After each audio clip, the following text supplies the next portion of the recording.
Hello friends, welcome back to my N creative channel. शहर की चमक दमक से दूर एक छोटे से गांव में रहती थी काजल। उसकी आंखें ऐसी थी मानो काली रात में चमकते तारे हो।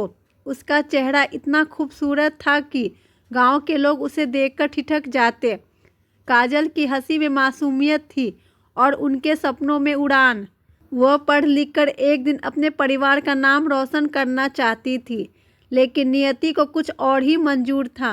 काजल के पिता एक गरीब किसान थे। खेतों में मेहनत करते, पर फसलें बार बार सूखे की भेंट चढ़ जाती। काजल की माँ बीमार रहती थी और उसका इलाज करवाने के लिए पैसे हमेशा कम पड़ते।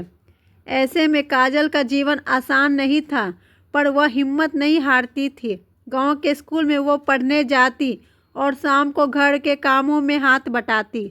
एक दिन गांव में एक नया चेहरा आया। उसका नाम था सूरज। सूरज शहर से आया था और उसकी बातों में एक अजीब सी चमक थी। वो गांव में अपनी दुकान खोलने की बात करता। उसकी गाड़ी, उसके कपड़े और उसकी शहरी अदा ने गांव वालों को आकर्षित किया। काजल ने उसे पहली बार तब देखा जब वो स्कूल से लौट रही थी। सूरज ने उसे देखा और मुस्कुराया। उसकी मुस्कान में कुछ ऐसा था कि काजल का दिल धड़क उठा। सूरज ने काजल से दोस्ती बढ़ानी शुरू की। वह स्कूल के रास्ते में उसका इंतजार करता, छोटी छोटी चीज़ें लाकर देता, कभी चूड़ियाँ, कभी रंग बिरंगे रिबन। काजल को लगने लगा कि सूरज उससे सच्चा प्यार करता है। सूरज ने उससे कहा, काजल, तुम इतनी खूबसूरत हो कि तुम्हें गांव में नहीं, शहर में होना चाहिए। मैं तुम्हें वहाँ की रौनक दिखाऊंगा। तुम मेरे साथ चलो, मैं तुम्हारी ज़िंदगी संवार दूंगा। काजल के मन में सपने पलने लगे। वह सूरज की बातों में खोने लगी। सूरज ने उसे शादी का वादा किया। उसने कहा, मैं तुम्हें अपनी दुल्हन बनाऊंगा। हम शहर में एक नया जीवन शुरू करेंगे। काजल ने अपने परिवार को बताया, लेकिन उसके पिता को सूरज पर भरोसा नहीं था। उन्होंने मना किया, पर काजल का दिल सूरज के लिए बेकाबू हो चुका था। एक रात जब गांव सो रहा था, काजल ने घर छोड़ दिया और सूरज के साथ शहर चली गई। शहर पहुंचते ही काजल को सब कुछ बदला बदला सा लगा। सूरज ने उसे एक छोटे से कमरे में ठहराया। वहां की चमक दमक काजल को पहले तो अच्छी लगी, लेकिन जल्द ही उसे सूरज का असली चेहरा दिखने लगा। सूरज का व्यवहार बदल गया।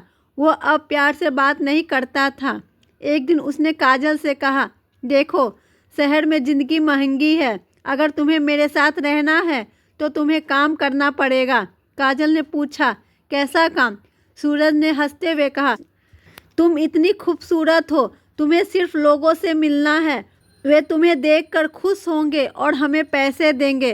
काजल को उसकी बात समझ नहीं आई।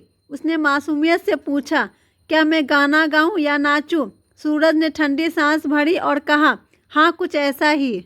उस रात सूरज काजल को एक बड़े से मकान में ले गया। वहाँ रंग बिरंगे कपड़े पहने औरतें थीं जो हंस रही थी, पर उनकी आंखों में उदासी थी। काजल को अजीब लगा। सूरज ने उसे एक कमरे में छोड़ दिया और कहा, तुम यहाँ रुको, मैं अभी आता हूँ। कुछ देर बाद एक अंधेर उम्र का आदमी कमरे में आया। उसने काजल को घूरा और पास आने की कोशिश की। काजल डर गई। उसने चीखने की कोशिश की, लेकिन उसकी आवाज़ दब गई। उस रात काजल की मासूमियत छिन गई। जब सूरज वापस आया, काजल रो रही थी। उसने सूरज से पूछा, तुमने मेरे साथ ऐसा क्यों किया?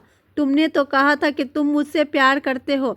सूरज ने बेरहमी से हंसते हुए कहा, प्यार? अरे ये शहर है, यहाँ हाव भाव प्यार से नहीं, पैसे से चलता है।